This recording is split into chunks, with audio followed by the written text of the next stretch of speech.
All right, welcome back for Deuteronomy chapter 11. So first off, I need to make a correction from an error I caught from my video yesterday. I said that Psalm chapter 83 was the first chapter. Dr. Heiser recognized the obscure use of the word Elohim in its original Hebrew, but it's actually Psalm chapter 82. And what's interesting is that a lot of modern translations of the Bible don't really know what to do with that verse in Psalm chapter 82. And so they give a description of it that really actually doesn't match the original Hebrew. And we'll discuss more when we get to that chapter, but I just wanted to clarify that. And then I've got another reference here that I wanted to show you guys. It's called the Pure Word, and it's an exact translation of the Greek into the English of the New Testament. Often translators of the New Testament will use phrases and move words around to try to describe what the Greek is saying in ways that flows more smoothly in English. But this translation here does not do that. It gives you exactly what the Greek is saying. And then I also have my concordance for the Old Testament. So you got my word that I'm going to try to give you the most accurate representation of God's word that God's given me the ability to do so. Okay, verse 1. You shall therefore love the Lord your God and always keep his charge, his statutes, his ordinances, and his commandments. Know this day that I am not speaking with your sons who have not known and who have not seen the discipline of the Lord your God, his greatness, his mighty hand, and his outstretched arm, and his signs and his works which he did in the midst of Egypt to Pharaoh, the king of Egypt, and to all his land. And the terms like God's mighty right hand and outstretched arm are anthropomorphisms or attributes of human characteristics applied to God.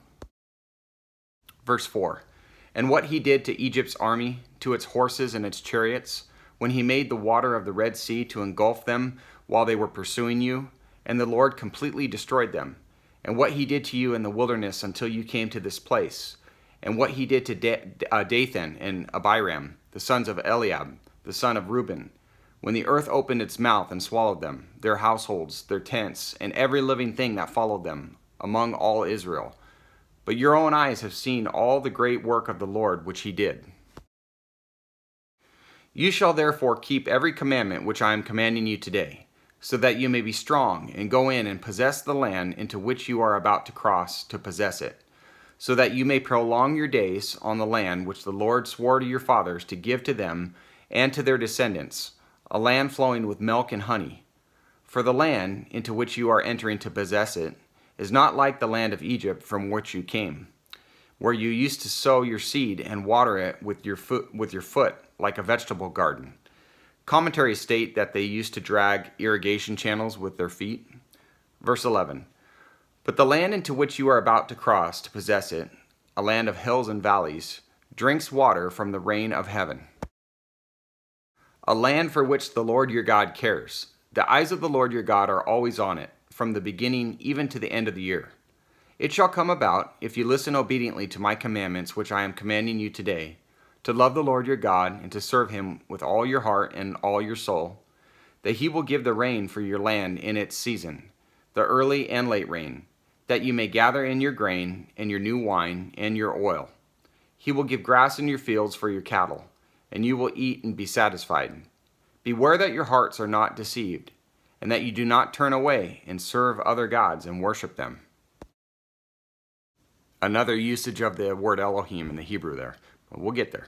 Verse 17.